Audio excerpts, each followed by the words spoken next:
চলো এবার আমরা দেখব ময়মনসিংহ বোর্ডের ইংরেজি প্রশ্নের সমাধানটা।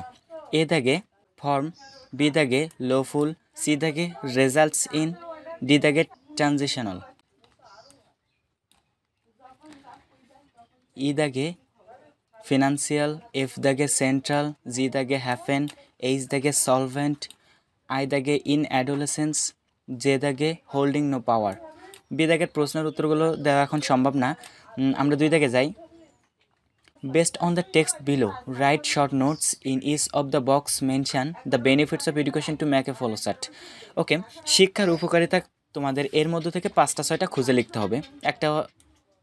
একটা দেওয়া আছে আর 5টা লিখতে হবে। তো দেওয়া কোনটা? Offering A set of ability. তোমাদের আরও 5টা যে কোনো একটা, আমি যে কটা লিখছি এ কটা লিখলেও হবে, না লিখলেও হবে, তো বাকিগুলোও তুমি লিখতে পারো।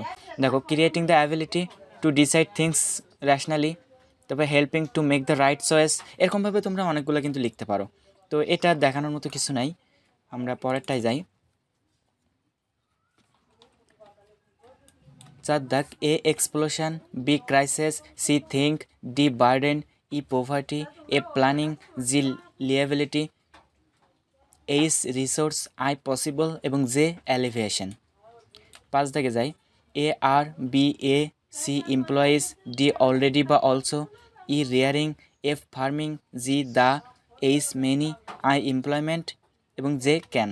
এবং 6 দাগে এখান থেকে তোমরা দেখে নিতে পারো, এখান থেকে মেলায় নেবা। তো আজকের ভিডিও পর্যন্তই, আল্লাহ হাফেজ।